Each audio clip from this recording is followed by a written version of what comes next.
Like at some, I think so. Here's my bottom line. A lot of folks seemingly took away from this press conference that it's going to be receiver at 7. That's not what I heard.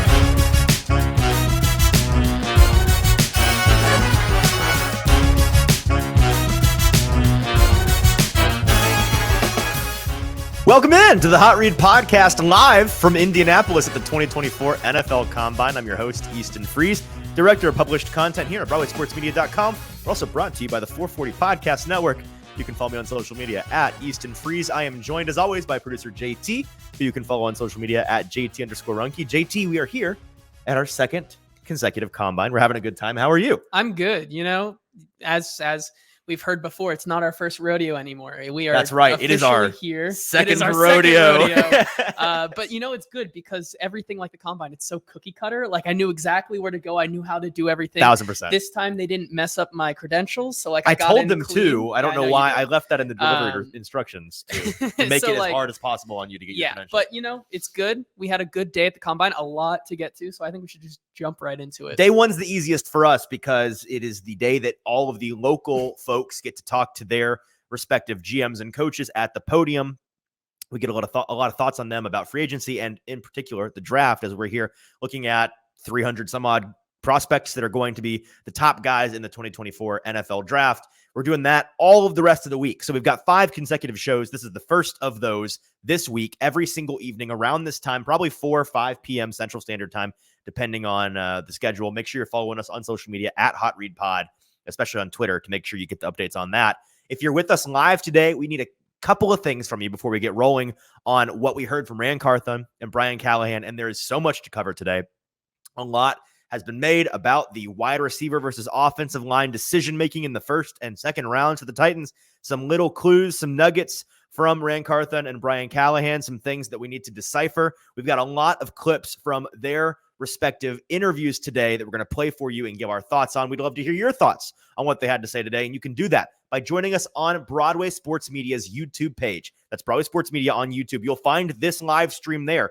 So if you're watching with us live right now on Twitter or on Facebook, leave there, go to YouTube, find this live stream on Broadway Sports Media's YouTube page, and in the comment section, that's where you can be a part of today's conversation, like D. Good and Kenneth, some favorites of ours, some regulars of ours. We appreciate you guys being here. D. Good saying, man, so energetic. It's almost like he did no driving to the Combine yesterday. Listen, you're a passenger princess. I am a passenger princess on these little trips of ours. First of all, if it was my car, I would drive. You could not fit all of the stuff we brought in my car. Could not. So JT's car accommodates us, and he drives for us. And I just force him to listen to podcasts and research, and we prep on our way here. But that makes us better at doing our job here on the show and informing you all. Yes. So one more thing, if you're with us live, and then we will dive into all of these clips from today's press conferences and give our thoughts on what the GM and the head coach of the Titans had to say.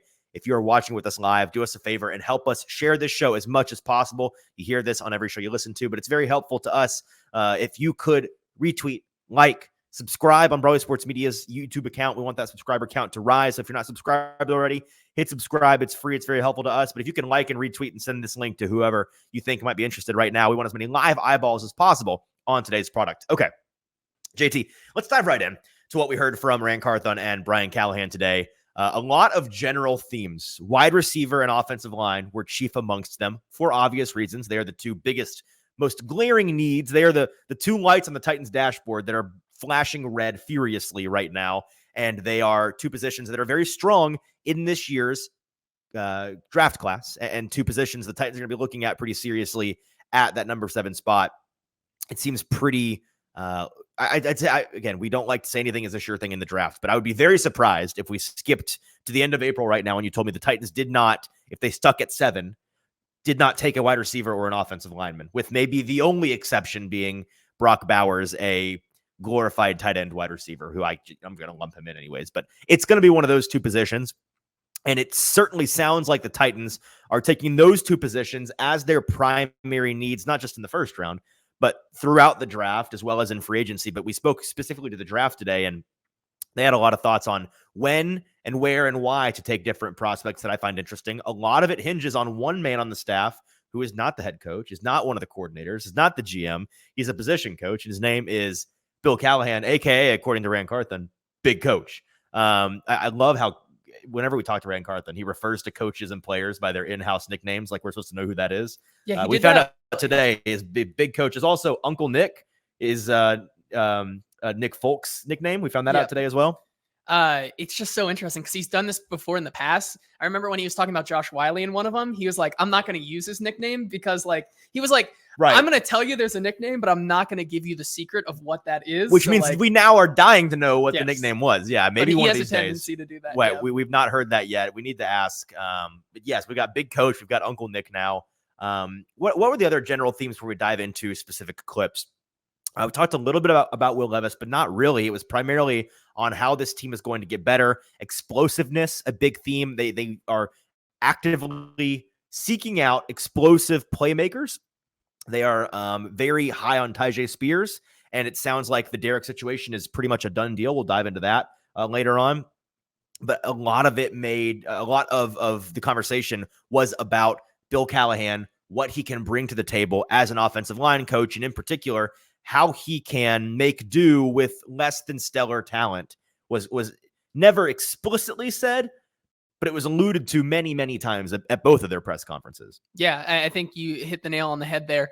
Playmakers is when anytime that you would ask, especially about the draft for Rand Carthon or Brian Callahan, what is the main guy that you're looking for? Playmakers, whether that is in the explosiveness, in any sort of trait, as it all boils down to being a playmaker. And what does this draft class have more than anything is playmakers, both in the left tackle position and the tackle position as a whole and the wide receiver position. So I think they know what they want, and they're going to look throughout this entire draft class. And I think I wouldn't be surprised if after the draft in April, if we come away and say, what are the big key things that to take away from in this draft is that when in college, when you look at the tape, they were making a bunch of plays. And I think that's a big theme of what Rand Carthon and Brian Callahan and the staff are looking for in the draft. Yeah, absolutely. We went through the transcript, went through our clips, and we found the 12 most important sound bites from today's press conferences that we're going to play for you here. We're going to go through them one by one on the show today, a little bit of show and tell, and then we're going to give our thoughts on what we think these things mean, what we think is important, what we think isn't. It is very important for us to mention at the top of the show here today that this is the first of many times I'm going to remind you throughout the next couple of weeks. It is now officially lying season, right? It really starts in earnest today, and anything and everything you hear from us or from somebody here covering the combine in Indianapolis cannot necessarily be taken as gospel truth. In fact, I would take everything with a grain of salt. Some of it's going to be the truth, and some of it is 1,000% going to be not exactly the truth, but like a bold-faced lie, like the opposite of what actually comes to fruition. Yep. And so it's difficult. We're going to try our best to parse through those things and talk about likelihoods. But again, that's why we don't talk about things in certain terms necessarily, because a lot of the stuff could be a lie. That being said, I think that the general themes that we heard from the Titans today, they can't be a lie, because they do, in fact, need offensive linemen, they do need receivers, and they do need playmakers. Let's start with this first clip from Rand Carthon at the podium today. This was the sidebar. You'll notice that some of these clips were at the main podium, some were at the side. After the main podium session where anybody in national media can talk to these coaches, we get the local guys to go off to a side, do a little sidebar with both guys, just as a treat for the local guys to ask some questions. And so this first one, I believe, was from that sidebar asking Rand Carthon about the injury issue. He mentioned at the introductory presser, the press conference announcing the firing of Mike Vrabel, he mentioned how one of the biggest keys for the Titans this offseason is going to be for them to try to get to the bottom of their injury bug situation that they've been dealing with for 3+ years now. And Rand Carthon was asked about what the progress that had been made was on that front. Here's what he had to say along the injury lines. It starts with the way, you structure the offseason, the way you structure practice, how long you're out there, workloads, reaching maximum speeds, and it's still an ongoing process and learning that. Callie will talk with you guys about, we're going to, get into the strength coach hiring process when we get back. But it's bringing us, tying those two in, the training room, the strength coach, as well as the practice schedule, and how we can make that all marry and present and keep guys on the field. So there's going to be a lot of changes for the Titans in every aspect of the way that they operate and the things they do and the people that are in the building. But it sounds like one of them is going to be they're really going to rethink the way that they approach practice, the way that they approach their training, the way that they approach guys getting off days. And it makes me wonder if they're going to take a more sports science analytical tack on this. A lot of folks aren't crazy about analytics in general in football or in sports. I think medical analytics are the one often used subset of analytics that really can't be argued with at all because it's just advanced medical data, right? It's just likelihoods of injuries, likelihoods of wear and tear, data based on force and recovery time and age. Like that's all just you're getting that when you go to the doctor like that. You know what I mean? So I think them going as cutting edge as humanly possible with their both medical staff and their strength and conditioning staff and approaching that from a guy by guy basis. Here's the position that you are at. Here's what you are doing to the T every day. Here's what your training regimen looks like. Here's what your rest looks like. Here's how your age factors in, your risk factors, all of these things. If that's the approach, and again, I don't have any information to indicate yet that that's going to be the case. I'm guessing that's what they're going to be looking at when they are hiring their strength and conditioning coach, putting together that staff. That's a good thing, I think. And it may be as simple as they just need to modernize the way they approach health. Yeah, I don't know about you, but I do enjoy playing Moneyball with my local doctor. That's definitely how I do it. Right. Yeah, I agree with you, and I think that's why they're taking their time with this one. Brian Callahan was also asked, "Hey, the only real spot you have left on your staff to be filled is the strength and conditioning coach. When is that going to happen?" And he said, "We're still taking our time with that. It's probably going to start next week, and then by the middle of March, they're going to get that squared away." So obviously, they're taking their time with this. And it's something that I think out of everything that they're bringing into this new staff, it is the one that's probably going to change the most and bring a new, fresh perspective that maybe not have as many ties to both Rand Carthon and Brian Callahan, because I think it's a whole different animal. And I think that's something that neither of them, when you bring something in like that, I think that's something you have to take your time with and kind of trust in this new person. And that takes time to do. Sure. All right. I wanted to get that update out of the way. Now let's dive into the 7th overall pick, the wide receiver versus offensive line discussion. A number of the next couple of clips are going to be on that topic. This first one is from Rand Carthon at the podium, asked about being at that 7th overall spot, whether or not he likes that spot, whether or not he'd be interested in trading away from that spot. Here's what he had to say. But I'm open. We have to listen to any offers that may come. Our long-term goal is to build this football team into a consistent winner. And the way you do that is building through the draft. And off of that, you need draft picks to do that. So would definitely be willing to listen, but it has to make sense for us. So he went on, by the way, we didn't include this clip, but on the sidebar, he was asked about whether or not teams had been nosy with him yet about that 7th pick. This is a term he used last year about, him being nosy with other teams about potentially trading and those other teams being nosy. Just, you're at the bar here in Indy and it's like, hey, Rand, by the way, like, how are we feeling on 7? What do we think the price of 7 would be? Just, I'm not interested in this at all. But just if I was, and that happens. Like, right? That actually happens. We see it happen. Yes, it absolutely does happen while we're here. St. Elmo's is the it's hot definitely going to spot. happen with Justin Fields this week. I think that's even the plan this week. Yeah. For Ryan Poles just posting up, taking offers, step into my office, 100%. And so we asked him if he'd been nosy or had folks be nosy with his pick, and he said no. That so far, and again, this could be him just telling a bold-faced lie, but if we're taking him at his word, he said that so far folks haven't been nosy at 7. And the reason why I think it's likely to not be a lie is because he went on to say that he's either very good or very bad, because it either means that people just genuinely aren't interested, or it means that all the nosiness and all the offers are going to come at the last minute and it's just going to be a disaster. It's going to be an influx of offers you have to sift through on a crunch. And so that indicates that, maybe a lot has been made about a lot of these top 10 teams. Oh, this is a great trade down candidate. This, the Patriots could trade down, the Chargers could trade down, the Titans could trade down. On paper, yes, there are a lot of good trade down candidates. But as we always say, trading in the draft, especially high, it's a two-way street, baby. You can't trade down if somebody's not looking to trade up. And trading up is really expensive. Trading down sounds awesome because you get a lot of stuff in return. Trading up is risky. It's a good way to get fired. And so it's one of those things where I'm not sure there's going to be a partner oftentimes trade ups into those top 10 picks, it's the quarterback position, right? And so a lot of this, I think, is going to hinge on, one, JJ McCarthy, where he finishes in terms of who wants him and where they're willing to jump to get him.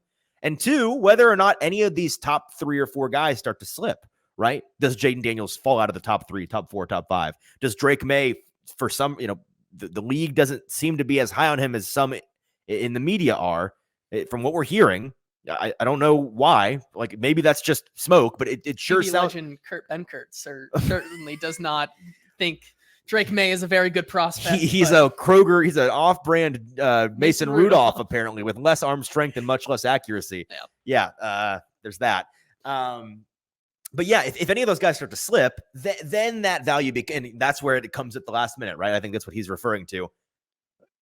Situationally, we might have somebody that wants to trade up, but it all depends on how the picks above us fall. Yeah, and I think that's the perfect way to say it. I don't think right now, if you were looking at this draft landscape, you can really, as the Titans at 7, really control how you want to play the board, because there are a couple teams in front of you, mainly the New England Patriots, who, and we're going to have to see how this plays out for the rest of the week, but like, I wouldn't put it past them to not be so enamored with a Jaden Daniels anymore or JJ McCarthy and totally talk themselves into a Marvin Harrison Jr. Right. And then it just, at the end there, it just becomes a wild goose chase to see like how it shakes out in the end.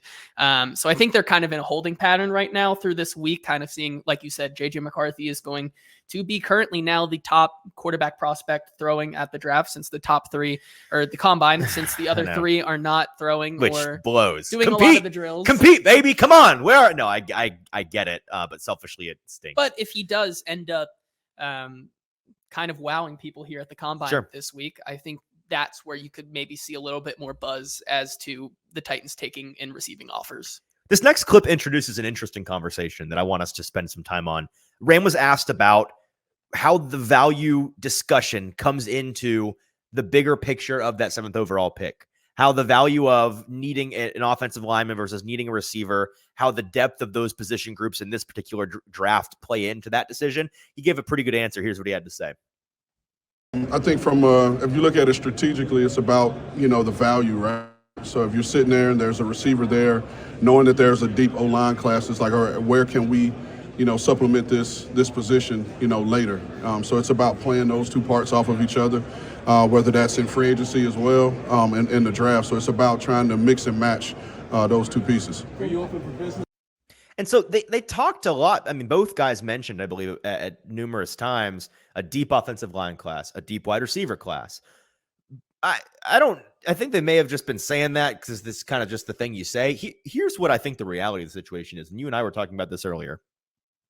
I think that the landscape of this draft in particular might lend itself to the Titans doing what is conventionally not considered the wise decision and going receiver over offensive line in the first round. Here's what I mean. Generally speaking, I think the common knowledge is best practice. You got to go O-line early, especially tackle, right? The tackle position in the 1st and 2nd round, but really the 1st round, that's where you find your premium offensive line guys. The drop off in depth of the class is typically just like the top 2, 3, 4, 5 guys. And then it's the Mariana Trench. You get really, really developmental really fast.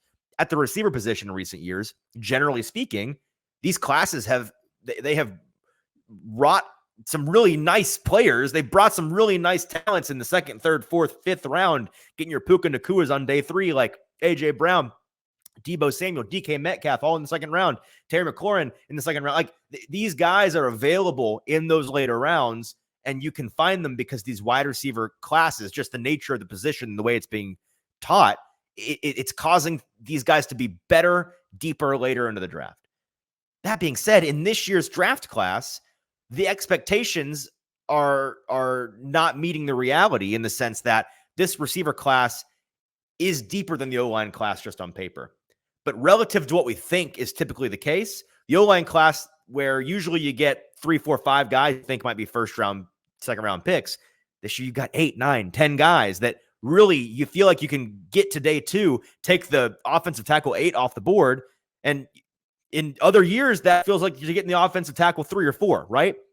On the receiver side of the ball, maybe this is an opinionated take. Maybe some folks disagree with this. I don't think the receiver class is as deep this year as it has been in the past couple of years. I think there might be a bit more of a drop off than usual. I think it's better than last year's. You do? I do. Okay. Well, and that's where we agree on the fact that the tackle class is deeper than it typically is. Well, what I think where I agree with you there is that I don't think you can see a type of like textbook wide receiver run this season, but I could totally see you do a tackle run. Like could the same thing happen for the offensive tackles? I mean, we talked about it. Like you get 4 tackles off the board in the first 10 picks on day 2, where people were I think that could very well happen, where we see kind of that run on a single position that normally only really happens with like wide receivers. I think we could totally see that with offensive tackle. I wrote about it this morning. Right. Daniel Jeremiah has 7 tackle prospects in his top 20 currently, and that's not even including guys like Tyler Guyton or Graham Barton, Kingsley Sumatea, Jackson Power Johnson, who's a center, of course, but he's also in the top 25. Like there is so much good top talent this season. I think that if you're looking at it, of course, because you have the ace in the hole that is Bill Callahan, and we talk about this all the time, and that was something that was briefly brought up today about, well, what's the difference between maybe taking a more developmental prospect because you have Bill Callahan, right, or taking the guy who's surefire. And we got kind of an answer, kind of not an answer on that one. But he essentially said it's awesome to have elite coaching, but at the end of the day, elite coaching is never going to be better than elite players. True. Which is true. But at the same time, you can at least work with that in the second round there, taking a tackle or something like that, where you get a surefire playmaker, like they said in Malik Neighbors or Roma Dunze. Right. And so what I was trying to get to ultimately in a convoluted way is this. I think the landscape of this draft, where the tackle class is deeper than it typically is, and the receiver class is, okay, we can agree on average. In my opinion, it may be not as deep as it has been in the past, but that's going to be in the eye of the beholder, depending on different teams and what they're looking for. Because that tackle class is so deep, they may feel, hey, we've got Bill Callahan in the house. We've got the 38th overall pick. Man, we can afford to go receiver luxury pick here at the top and get offensive tackle 6, 7, 8 off the board at 38 overall and feel like we weren't gypped, feel like we weren't ripped off and like we made a poor decision not addressing that tackle need. Now, it's a dangerous game to play. And so much of what we're going to talk about today points back to, man, Bill Callahan might be the most important coach on this team. Like he's not more important than the head coach. Yeah. But if you told me his direct impact was as consequential as the offensive coordinator and the defensive coordinator for this team, well, I could tell you. Coordinator. Well, I would argue it is more impactful than the offensive coordinator since he's not calling the plays. But yeah, the defensive, I see what you're saying. The defensive coordinator, like I wouldn't be surprised if they're on par in terms of the impact because of the way that the way that a very, very bad offensive line can just ruin everything you're trying to do, as the Titans have evidenced the past 2 years. So I find that fascinating. Let's get to the next clip because we're going to continue this conversation on wide receiver versus offensive line. Rand Carthon said after, I believe it was. Yes, this was at the sidebar. He was asked about the wide receiver position in particular and the history the Titans organization has had with that position, the way that it's largely been kind of just a dumpster fire for 20, 25 years. Here's what he had to say on trying to fix the receiver issue once and for all. I mean, that's a part of it. Like, we got a young offensive coach who's an offensive-minded coach who's going to need weapons to bring his offense to life. And so we have a responsibility, in finding that. I think we were, lucky to get a guy like D-Hop. And we know D-Hop's a little older, but he produced at a high level, had a 1,000-yard season. I think he had 6 touchdowns, one of his highest yards per carry, average probably in recent years, but probably the highest in his career. But again, we want to make sure that we're still explosive, that we can make plays down the football field, which we feel is going to help our offense and our young quarterback. Where do you see the back? And so there's that term again. They mentioned it a number of times. They were looking for explosive players, explosive playmakers. DeAndre Hopkins, elder abuse there for a minute, like ageism with he's kind of old. Okay, pump the brakes. It's true, but we don't have to say it out loud. Everybody knows. But yeah, he is continuing to reference this idea that, man, we got to get wide receivers in the building.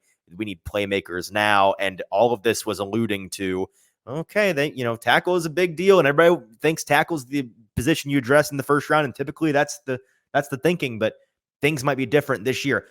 Let's get to this next clip because I think it tied before I want to have a discussion about what the Titans might do at 7, depending on who is there and why. But let's first play this clip from Brian Callahan, who was asked by, I believe this is your question, right? Asked about, okay, what do you think this Titans team is missing at the wide receiver position? What kind of prospect are you looking for that has a skill set that fills the gap that is currently on the Titans roster? And here's what Brian Callahan had to say. I think there's an element of explosiveness, of speed that we can add that would help us. This is a really fun class of players, really from the top part of the class all the way down to the bottom. There's going to be good receivers, I think you'll find, that'll come off the board in the 2nd, 3rd, and 4th rounds that I think will be contributors for some teams. So it's a deep class. There's really a lot of variations of player. There's guys that are good with the ball in their hands. There's guys that are really fast. There's guys that are big and strong. So there's a good mix of talent that fits. And when you're building the receiver room, you're trying to collect a little bit of all of those things. And so it's a fun class to evaluate, and hopefully we can find a couple guys that fit us. And so here's what I have to say, JT, and you can push back on me if you disagree. I'm not trying to be contrarian. I'm really not. I know that the hubbub today is receiver at 1. And I agree that it seems more likely than before we started today that receiver is going to be a real option for the Titans at 1. That being said, I think people are selectively listening a little bit to what they heard. A lot has been made about, Rand Carthon said it's a deep tackle class. You could get a tackle in the 2nd or 3rd round that you feel comfortable with. No one's talking about how right there, Brian Callahan said, hey, there's going to be receivers in this class in the 2nd, 3rd, 4th round that are instant contributors for the teams that they go to. There are some other things that were said in a clip that we're about to hear from Brian Callahan about playmakers versus bolstering the offensive line. I want you to pay attention while we play this. He says some things that indicate receivers, that's my ish. That's what I want. We need to get receiving playmakers on the team. And yes, he does say those things, but there's some really important qualifiers in here that I think are being largely ignored. Let's listen to what Brian Callahan had to say. A big one, I think, at the end of the day, the NFL is about scoring points, and having people that can score points is important. I would say that situation and our situation are probably very different, both in who those players are and where we are in our process. So, we were going into year 3, and Jamar Chase and Penei Sewell, I think, were kind of unanimously considered to be all-pro caliber players. They've both lived up to that billing, and so it's a different set of players, different set of circumstances. But I'll always lean, when all things are equal, guys that can score touchdowns tend to make more of an impact. What's all the talk about? Okay, so 3 things in there that I think people are largely ignoring, because everybody hears all things equal. I prefer the playmakers of the offensive line. When I was with the Bengals, we did pick Penei, or we did pick Jamar over Penei, and we agree with that decision. We like that decision. Some things in there that I think are being ignored. Number 1, he points out how the situation is different, right? They were in year 3 of a rebuild in Cincinnati when that happened. The Titans are in year 1 of a rebuild. It's a different portion of the timeline. And so, there's an element of, can you really afford to have your dessert before you've eaten your beans and vegetables, right? You need to clean your dinner plate before you get the luxury players on top. That's, I'm not saying that's the way it has to be done, but one could argue from that perspective, right? The other things that he said at the end there, he stopped mid-sentence and said, all things being equal, I prefer playmaker over offensive line. We don't know that he considers these things to be equal. That statement to me speaks more to my philosophy is, on an even playing field, I would rather take the wide receiver than the offensive line if they're the same caliber player. Not necessarily the case for the level of need the Titans have those 2 positions, and not necessarily the case, the third point that I was going to make, where he says, hey, Penei and Jamar were both that year considered to be all pro ceiling caliber players. The Bengals were picking at what, 5 that year? 5, yeah. So 5th overall, a little bit higher than the Titans were. That was a very, very strong class at the top of that draft class. And arguably, because there were so many good quarterbacks in there, that was also the Tua and the Justin Herbert. Yep. Penei Sewell and Jamar Chase could have gone 2 or 3 if those quarterbacks weren't in that draft. Right. You had Herbert and Tua and Burrow, of course, all 3, right? I think Trevor. Yes, Trevor. Is that right? No, Trevor was Zach Wilson's year. Was it Burrow? I think it was Burrow. It might have been Burrow. I'm pretty sure it was Burrow. I think it was Burrow. Then it was the year after, I think. Okay, yes, it was. It was the point being, they took him at 5. Both of those guys were considered can't miss prospects, right? Yep. it's not necessarily a guarantee that you're going to get 2 can't miss prospects for the Titans at 7. That's where I want to take this conversation. If their point is all things being equal, we're going to lean the wide receiver over tackle, which I believe that's what they're saying. I believe that that's what they will do if it comes down to that. Where's the line? And what I mean by that is if their tackle 1 and their wide receiver 1 are both there at 7, it sounds like on paper that in this case, you're going to take Marvin over the tackles, right? Duh. But okay, so now you got your tackle 1. It's just Joe Alt is their favorite tackle, and Malik Neighbors there, wide receiver 2 for them. I think they're going to take Neighbors. I think they keep talking about the explosiveness, the playmaker. That's what Malik Neighbors is, right? Mm-hmm. That he fits the bill 100%. This is where it becomes, I think, the most realistic and the most interesting, because I'd say it's less than a coin flip odds. Malik Neighbors falls to 7. It's not impossible, but I'd say it's less likely than not. And so if you don't have Neighbors on the board, you don't have Marvin Harrison Jr. on the board. Okay, so it's wide receiver 3, and I don't know what their board looks like. I'm making it could be any order, right? Any order. But my point is, whoever the person is, if they're wide receiver 3 and tackle 1 is still are their options at 7, are they still leaning receiver? At what? Okay, and so if your receiver 3 is Rome Odunze, and you're like, okay, Rome, yep, I still take Rome over Alt. Fine, I'm not necessarily agreeing with that, but okay, let's keep taking it too long. Okay, Brian Thomas Jr. Or, all 3 of the top receivers are gone. And it's Brian Thomas Jr. out of Texas or Joe Alt out of Notre Dame. Surely then you're going tackle, right? Like I think so. Here's my bottom line. A lot of folks seemingly took away from this press conference that it's going to be receiver at 7. That's not what I heard. I heard if our guy is there, it's going to be receiver at 7. And that if is doing a lot of work. Does that make sense? I think so. And pushing back, not on you, but just the opposite way around. Sure. I got the same thing from you, but it's if our guy's there, we're taking him. If he's not, we're going to play the board as it falls. And I think that's right. Because I think the alternate reality of that also is very true, that there is a reality where as we continue this week, maybe more and more people fall into the Paris Johnson Jr. syndrome of last season, that you're just assuming Joe Alt's going to be there, and then you can just continue your mock drafts after that. Right. And then he's gone. In reality, he's gone 3 picks before that, and you're up a creek. Yeah. But I think then that becomes on the reverse side. That also becomes a very interesting conversation to have. If you have both receivers there, and you have Olu Fashanu, okay, how do you then, with those 2 top wide receivers there, what's the disconnect between Joe Alt and Olu Fashanu on their board, right? And I think that can work the same way, which then I think they would no-brainer at 7 if Malik Neighbors and Rome Odunze is there. They're taking one of those 2 over Olu, I think, because of what we heard today. But it's all about how they rank their board and if their guy is there. And as to the point of how they rank their board, it all depends on what they're looking for. I found this interesting, that all of the little traitsy mentions they had today of what they're looking for in a guy, the explosiveness, the playmaking, that all screams Neighbors to me on paper, right? And that's kind of the vibe that he gives off. We're assuming Marvin Harrison Jr. is out of the equation here, right? So between Neighbors and Rome Odunze, sounds like Neighbors to me. I think I saw Ben Solak say today that the only way that Marvin Harrison Jr. is going to go under a rock, and as long as that rock doesn't hurt him when he's under it, right, he's still going to be number 1. Right, exactly. As long as Patrick Star doesn't get crushed by his own home, he will be all right. So if it's between Malik and Rome, it sounds to me like they are leaning towards a guy like Malik Neighbors, and yet we've not talked a ton. We're going to talk later this week about the differences between these guys, but man, Rome and Malik are very different. Malik, most of his production came from in the slot. I think like 30% of his production came from specifically slot fades, which was Jaden Daniels' just bread and butter this year. He was the slot fade king. I won't say slot fade merchant, but maybe. And so a lot of that was big slot stuff from him. With Rome Odunze, most of his production was true X outside receiver. And so it becomes a question of what are the Titans looking for? Man, we know Tim Kelly, his offense utilized DeAndre Hopkins as the wide receiver 1 in and outside. Very, very diverse scheme, but he did play a lot of inside as well as out.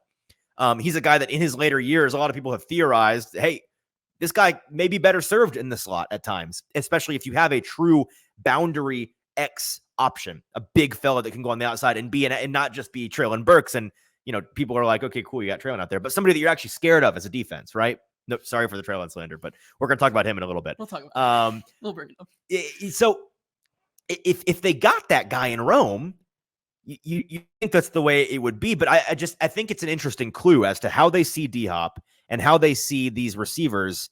Now, maybe it's the case that they would love a big outside guy, but at the end of the day, they just think Malik is that much more talented than Rome that who cares? Just get the dude on the team. We'll figure out how they fit into the scheme later. What are your thoughts on this? Yeah, I mean, it like you said, it's just preference at that point. It's what does really explosive mean to you? Explosive. Did it sound like Malik to you, or is that just me? I think it definitely did. That's what I felt like they kept talking about. Or more explosive in the sense that deep downfield, once they get downfield with that explosiveness and getting off the line, the contested catch, I think also could be there. I think they did right. In the way they should do it, they gave a very classic shielded answer behind explosive. So what does that pertain? A guy that explodes. Yeah, making plays, big playmaker, right? Yeah, it could either be in yards. What's a playmaker? An explosive guy. Yeah, just a circular argument. He makes big plays, right? Like that could either be yards after the catch, or that could be in the end zone on 3rd and goal. Like different type of things that they different strokes continue to tell us. And I think either way you look at it, regardless of if it is a tackle or if it is the wide receiver, they're going to pick a guy who they believe can do more than just the normal player. Right, 100%. Let's leave that argument discussion aside for now, because I'm sure we're going to get into it multiple times the rest of the week. So let's pace ourselves on that. We did hear about some other things regarding the Titans from both of these guys today. So let's play some more clips for you. Here's a clip from Ran Carthon asked about technically former Titan star Derrick Henry. It's just Titans player in limbo. Right. The player most famously known as a Tennessee Titan, Derrick Henry. Whether or not he is currently a full blown free agent for the first time in his career, testing the market. It is believed that he's likely not to return, and so he was asked about that today. Ran Carthon was. Here's what he had to say. Derrick and I had a good conversation on the way out, and he knows where we are, and we know where he is. I think you guys that have been around, a year know that we don't really talk about, players' contract status in public. But we'll be well positioned to do whatever we need to do. However, when those conversations need to be had, we'll have them with Derrick and his team. That just, to me, confirmed what we were already thinking, that I think our buddy Zach Lyons on a football show or Football and Other F Words, one of the two, talked about this the other day. It seems to me that Derrick doesn't want to be a Titan, and the Titans don't want Derrick to be a Titan. Like, nothing personal. That just, they're ready to move on. Both of them mutually ready to part ways. The Titans are ready to move on and change the way that they approach the running back position. Derrick ready to go try to get a ring, which he deserves to try to do, and play for a team that's not rebuilding, because he doesn't have time to be a part of a rebuilding team. And that to me, in tandem with what we heard from Ran Carthon about Tyjae Spears, I pulled the transcript on that one. I didn't get the clip of this, unfortunately. I wanted it, but I missed it. Here's what he had to say on Tyjae Spears, which I think is as ringing an endorsement of your new running back one as you can give. He said that, first of all, Tyjae Spears is a dude that I just described. He's very passionate about football. He loves the game. He's a hard worker, and I think you guys have gotten to know him. I think that you guys who have gotten to know him know that's how he's wired, and you love that about him. Tyjae is all of those guys that's always Tyjae is one of those guys that's always in the building. I know there were a lot of concerns about his knee coming out, and that was the big question this time of year, last year, after we drafted him. But we're talking about a guy that has never missed practice, never missed a game, and he's, for lack of a better way to put it, he's made of the right shit. And those are the type of guys that we want to have in our program. That's strong. He's made of the right. In the transcript, it was changed to stuff. He's made of the right stuff. I think it's a perfect way to summarize Tyjae Spears and to summarize the way the Titans coaching staff and front office view Tyjae Spears. He's the guy moving forward. Yeah, I no doubt that I think he is the number one running back on this team right now. I would push back a little bit, just more philosophically on how they're going to take this team. We also did hear, what does running back one mean? Exactly, yeah. Because we heard Brian Callahan in the sidebar also asked about the similar question to Derrick Henry and how much that means, and he kind of was asked about how the position has been devalued, and he said, right. Well, when teams now have three different players who both catch the ball, run the ball, and pass block effectively, that's so much easier to pay and play all three of those guys and keep them fresh and healthy versus having one of those can do it all guys who's going to pay or be worth twice as much, right? It's a different philosophical shift, I think, in their thinking. And so I'm not saying that Tyjae is going to be the only back on here outside of the other guys who are still on the roster. I still do think they bring someone in, maybe like a Gus Edwards or something like that. Sure. To one for one trade, Gus Edwards for Derrick Henry. Well, I think they're happen, both free. baby. I think they're free agents. I know. But it could happen, I guess. But functionally a trade, right? Yes. Right.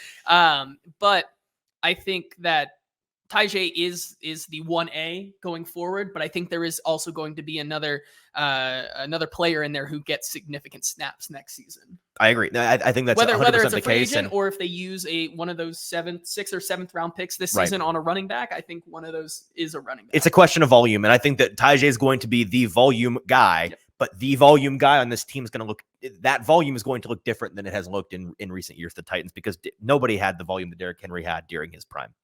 Okay, a couple of more clips for you. This one's from Rand Carthon. He was asked about Will Levis and what his evaluation is of him in his first year and what he is looking for from him in his second year going forward. Here's what Rand had to say on his quarterback one. It's like with most young quarterbacks, it's getting playing time, being out there. He spent the earlier part of the season as the inactive third, and then when he got his opportunity to play, he took off and ran with it. So for him, it's continuing to get time on task, and especially now coming into a new offense, getting him in that, getting him knowledgeable of it. And for Will, it's about creating that consistency. When he was at Kentucky, he had multiple offensive coordinators. I think he may have had the same offense maybe twice, in his career. So I want to be able to create that consistency for him, get him used to making calls and get him to where, he's making all the calls and checks up front. I love that he brings up the fact that Will was the inactive third for the majority of his first 2-3 months with the Titans. And I think that he has the opportunity this season, and this is an obvious thing, but I think folks just aren't thinking about it yet because we haven't gotten there. Man, for him to have all of the off-season activities, all of the outside training potential, and then during training camp, be the guy getting all the reps with the ones, being the one that they're primarily installing the offense for, that's something that is polar opposite from the experience he had last year, the opportunity that he had last year. There's so much room for growth there. And the fact that he was, for a large part of training camp, forced behind Malik Willis to take the threes and get minimal reps and then splitting with Malik Willis the twos, that I'm not saying it was damaging, but there's a lot of missed opportunity there in hindsight for them to really fast track the development of this player. And they're going to get a chance to do that as him being the centerpiece this offseason. I'm really stoked to see whether or not we get to see some dramatic improvement because, we talked about it during the season last year with Mike Vrabel. He's your quarterback now. How are you developing him? And Mike would just be like, guys, in season, you don't have time to develop guys. Like the development portion is over. We're working on install. We're working on winning games now. And so Will Levis getting a full install period of his life, a period of his season. I'm stoked to see what that looks like. Yeah, I mean, I agree with you there, but just random aside, in hindsight as well, it is interesting to also think about last preseason having Malik Willis and Will Levis every other drive. Right. Yeah. Right. As you great rhythm. It's conducive great, for success. Yeah. No, it's awesome. It sets you up for really, really nice performance out there. Yep. Okay. A couple more clips here. Rand Carthon spoke about what the team's going to look like. This one was pretty telling, kind of a low key comment, but when you think about it for a second, you're like, whoa, okay, this is a pretty big indicator as to what the Titans are going to look like on defense and on offense. Two very different answers. Here's what Rand had to say. Going to be a little bit of a difference. I think there's going to be some carryover on defense, just in terms of structure, but the style will change a little bit. And then I think offensively it'll change, which is where we, you got to give our scouts grace. They've gone from post-draft last year throughout the entire fall of scouting for one scheme, and then now we're asking them to flip, on the drop of a dime and adjust. And so our guys have done a really good job, and that's why we felt it was, important for them to be in those meetings to see that. And we're giving them the, the leeway to kind of go back and adjust their grades a little, to talk about guys that under the previous regime may not have fit, but they now fit us. So this is pretty valuable confirmation as to what we're, projecting this Titans team to look like on the offensive and the defensive sides of the ball. Rand indicating that on defense, man, there might be some real carryover. Denard Wilson's going to put his own touch on things, and things hopefully from a level of play standpoint are much improved. But in terms of the style of play, may look a lot like what they had been doing. And I think that's for good reason. The Titans defense the past couple of years, all in all, an average to above average unit, and trying to do the right thing, at times failing to do because of personnel or whatever it may be. But in terms of the game plan and the style, the approach, the philosophy, the scheme, I'm a thesaurus right now. That's the right idea. On offense, it's I think people are unanimously happy that, hey, we're going to be so different. It's going to be crazy. It's going to look really different. It's going to be more spread. Man, we're going to get a lot more shotgun looks. We're going to get some more RPO, get some quick games, some quick passing. I know that Brian Callahan went on Pro Football Talk on NBC this morning. I saw him doing the interview, and I saw a tweet from Chris Sims talking about what they heard from Brian Callahan, and Callahan indicated that they're going to start with a Joe Burrow-esque style offense and tailor it to Will Levis from there. And so it may very well look a lot, while we've talked about on this show how they are very different quarterbacks, and it's going to have to be tailored to Will Levis. I think they're going to try to see if they can thread that needle of, this offense worked. Let's tweak it and make it work for this guy, but keep the bones.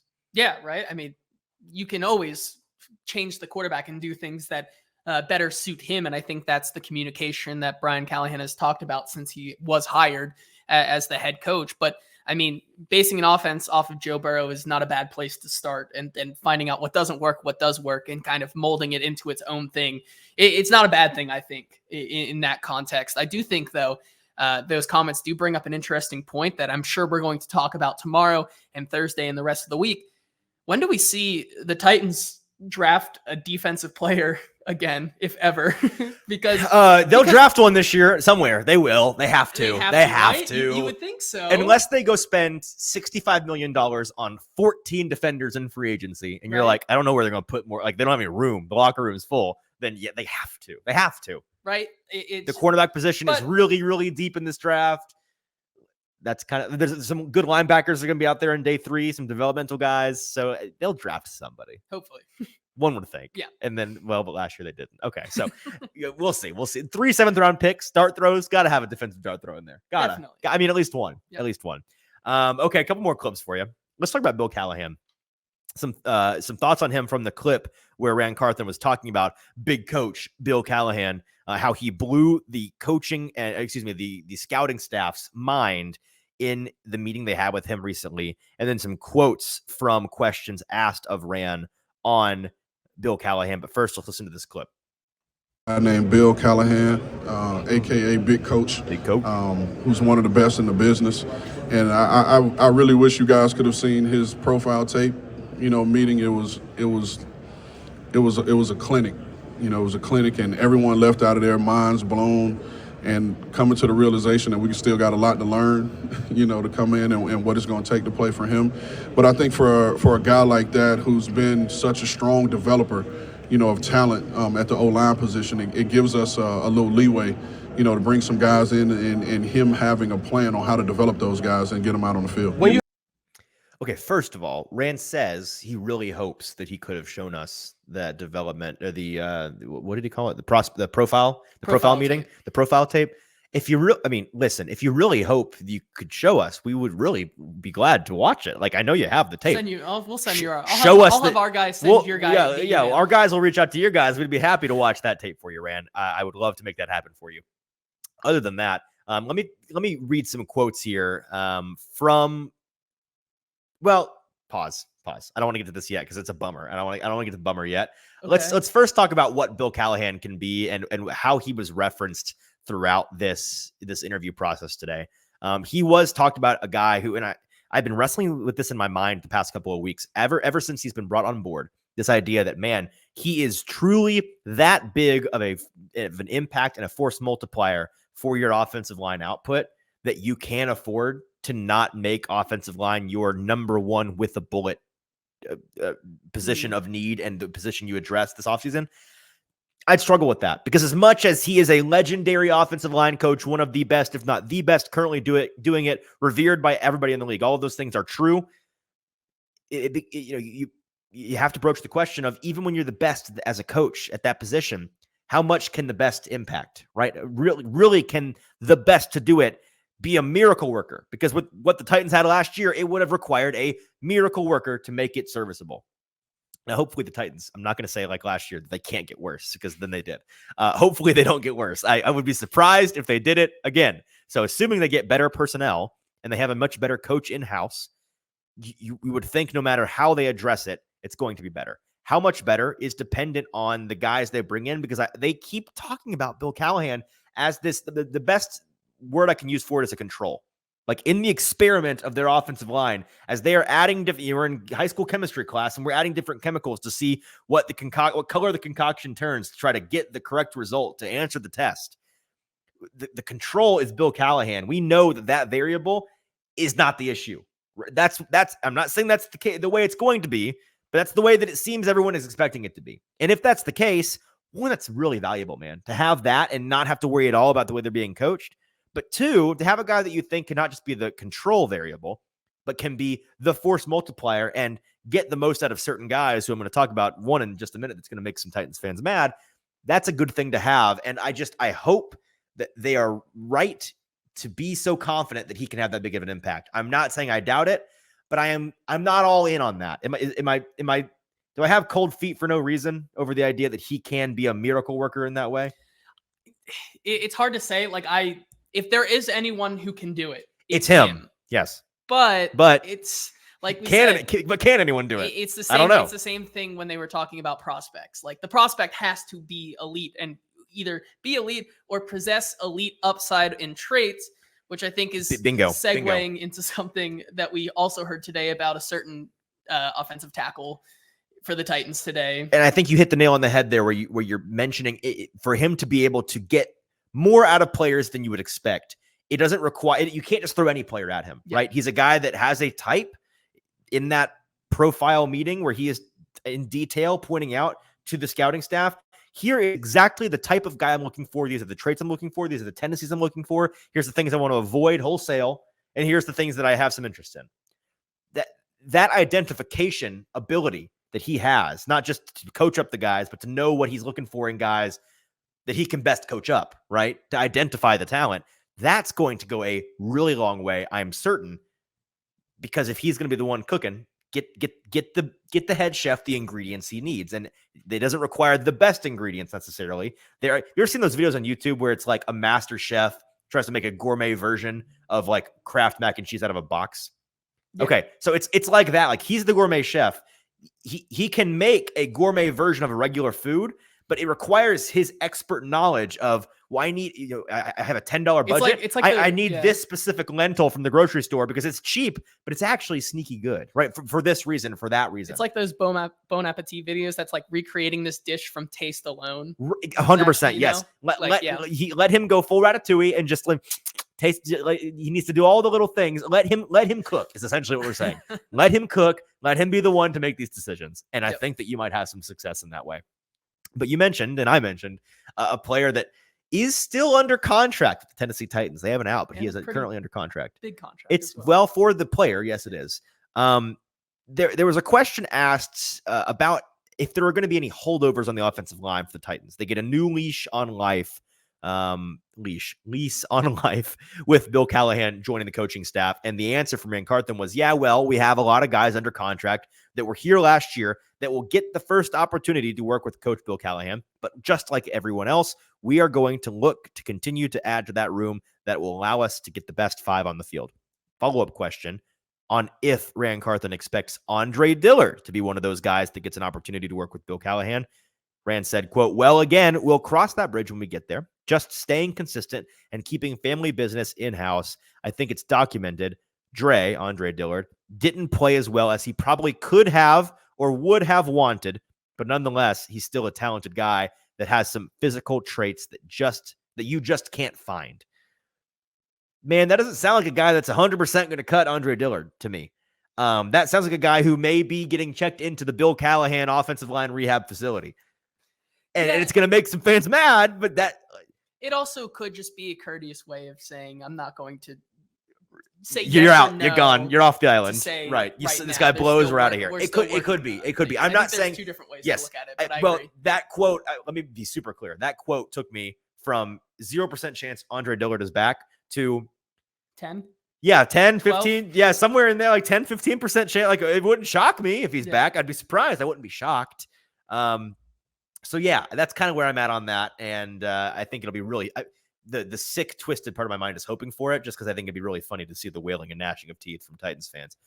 2 more clips for you, then we're going to get out of here for today, and then we'll transition from Titans specific to combine specific talk the rest of the week. We'll talk about a lot of these prospects and do a lot of cool I think things. Zach has something interesting to say. Oh, He interesting. says it's an episode of Chopped. Bill Callahan is the contestant, and he opened up to find squirrel, liver, beef tenderloin, peanut butter, and lima beans. He's got to make something delicious out of that. Yep. That's great. That's awesome. Yeah, no, I think that's perfect. I think that's perfect, Zach.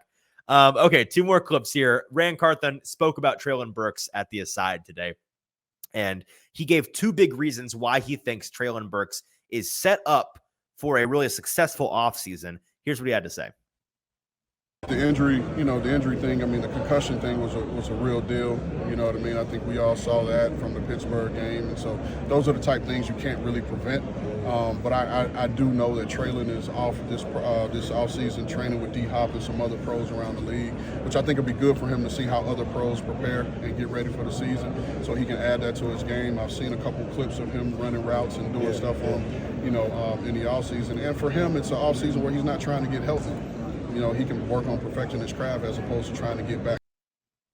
That's 2 good points that, again, they don't ensure Treylon Burks is going to be an X factor. He's been talked about in a lot of ways. Someone in the national audience thinks that Treylon Burks can be an X factor like Jamar Chase. Well, yeah, we had somebody ask a question about Treylon Burks, comparing him to Jamar Chase. That was a question to Brian Callahan, and Brian, to his credit, did not sugarcoat it. He they're not in the same stratosphere. It's not close. But he's a player that has a ton of upside potential, still has a lot of ability that it's untapped. He's not put it together. Clearly, I mean, obviously it's not worked out for him. Injuries have been a big hamper, as well as the fact that he's just not gotten into rhythm with anybody and not developed chemistry with anybody. And he's a guy that needs some real work. He needs to, as Rand Carthon said, perfect his craft. However, those 2 reasons are valid ones. And if we somehow in year 3 have the final Treylon Burks breakout game or season or whatever it may be, and suddenly he becomes something that he was thought he may be when he was drafted, it's going to be because of these 2 things. I think the fact that he is getting to train with one of the greatest to ever do it, a Hall of Famer, DeAndre Hopkins, and other pros who we did not mention. I love to hear that list of names, by the way. Getting to train with those guys, learn how they approach the game, approach their bodies, approach their fitness in the offseason. That's a big deal for a guy that has had issues being perfectly fit coming into training camp, as well as the fact that this is the big one. He's not having to nurse anything. He's not having to rehab at all, get healthy in the offseason. He's getting to spend all of his time kind of in a similar way to Will Levis, where he's going to have the offseason to perfect his craft. Will and Treylon both in a position where they're going to get to perfect their craft, be healthy, God willing, and be the best version of themselves coming into July, coming into August for training camp. And I think that is a valid reason to. Here's where I think Treylon Burks to put him in a category is difficult, but I don't think he's a bum like many have talked about him to be. I don't think that he's a guy that you can count on like some folks still think that he is. I think he's just a gravy guy, right? He is the cheer. He's the sprinkles on top. You cannot count on him at all. Like on paper, in the plans, you need him to be your wide receiver 3 or lower. You can't be your 2, right? You can't go into next season that way. But could he end up becoming that guy? It's possible. It's not likely, but it's still within their own possibility. And so if he becomes that guy, awesome. You're not giving up on him. You're just not banking on him. Because everybody's got a friend where it's like, I love this guy. When he shows up to the party, when he shows up to the function like he says he's going to, when he comes through, it's a good time. But I'm not banking on him being here at all. I'm not making any plans that rely on him being here because there's a chance he never shows and never calls. And that's just the way that this guy rocks. That's Treylon Burks to me. Yeah, and this comment is a little bit joking, but I think also it has a point here in the similarities between Jamar Chase and Treylon Burks. They both kind of play football sometimes. They do. They both are football players. If they had to their LinkedIn profiles, their header is football player, wide receiver in the NFL. Yeah. That's the end of the list. I think the point there is that I think the big win for Treylon Burks is just to have a full healthy season. Like, I think that is it's a very low bar, but it's a bar that he has to cross before we can even begin to talk about maybe becoming that wide receiver 2 or reaching that potential that he once did in the NFL draft during that draft class. So right. I think it's really imperative for him to be putting in that kind of work. So that's good to see. Yep, I agree. One more clip and then we're getting out of here. Brian Callahan asked about the backup quarterback position, what they're looking for in terms of a backup for Will Levis this year. Here's what he had to say. I think you want a guy first and foremost that can play, because if they have to play, you want to be able to get out of a 2, 3, 4 game stretch, and hopefully not an 8 or 9 game stretch like Jake Browning had to get us out of last year. But you want a guy that can first and foremost play the position. There's another element of backup quarterbacks that's really important, is how they are in the room with the starter, and that matters. That relationship can be very fruitful. It can also be very damaging if it's not on the same page. And so having a starter with a backup quarterback that's there to help, that assists, that sees things through the quarterback's set of eyes can be very helpful on game day with the starting quarterback. It's a role that I think is probably undervalued publicly, but you talk to most coaches around the league, that value of that position I think is pretty high. So to have a guy that can be in that role, that can, 1, play, and 2, help the starter is. All of that being said, it certainly sounds like Malik Willis is not going to be the backup next year. They're going to bring in somebody, now whether that's a veteran or they spend some draft capital or whatever it may be. I think it'd be really dumb to spend draft capital on a quarterback just because you have so much money to spend in free agency. You have the FU kind of money where you can go and get the best available free agent backup quarterback. Like, you can go and do that and make some coaches will tell you that the second most important position on a football team is the backup quarterback. And as Brian says, you need a guy that can play and get you out of a hole if you need 3 or 4 or 5 games a year because of your main quarterback getting injured. And so I think that they're going to go get a veteran of some type, whether that is a Gardner Minshew, Jacoby Brissett level guy. I don't think they're free agents necessarily, but like that level of player where it's a guy that is so good, they potentially may get a starting job depending on where they land. Or a guy that is like you'd think it'd be better than a Logan Woodside. Like you'd need somebody better than that. You need somebody. What's an example of a guy that has like, a Trey Lance, maybe? Well, I think Carson Wentz. Carson Wentz could be a good veteran. I think. You could go full veteran and go like a Case Keenum or something like that. Right. But I think my sleeper dark horse pick, if they don't go with one of those upper echelons that I was talking to you about, is a guy named Brandon Allen, who was with the Bengals in the first 2 seasons with Joe Burrow. He moved over to San Francisco and was the 3rd string cornerback behind Sam Darnold and Brock Purdy. Hey, how about a little Joe Flacco? Joe Flacco, hello, sure. hello. No, he's under contract, I believe, with Cleveland next season. I think this says he's a free agent. Oh, maybe I don't know. I'm not sure. But Teddy Bridgewater's out there. Tyler Huntley, former Pro Bowl quarterback. Tyler Huntley, always getting a Pro Bowler in there is pretty good. Little Josh Dobbs accent, little Mitch Trubisky. Oh yeah, okay. At this point, I think it's Sam Darnold, Drew Lock. Okay, let's go. Yeah, let's go. I'm bored at this point. All right. Okay, that was the Titans. That was Brian Callahan, and Ran Carthon today. Again, this is the singular different day at the Combine. The next couple of days is going to be very routine. We're going to have guys at the podium in the mornings. We're going to have testing in the afternoons. It's going to be a good time.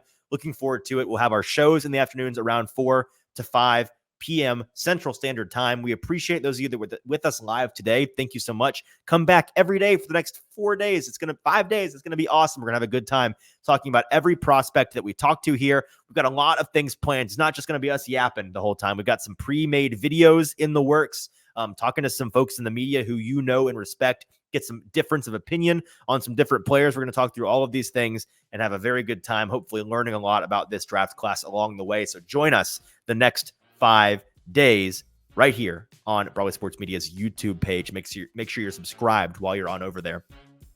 For producer JT, I'm your host, Easton Freeze. Subscribe, like, rate, review, follow on social media at Hot Read Pod. Do all of those things. We'll be back here live from Indianapolis, the 2024 NFL Combine tomorrow. We'll talk to you then.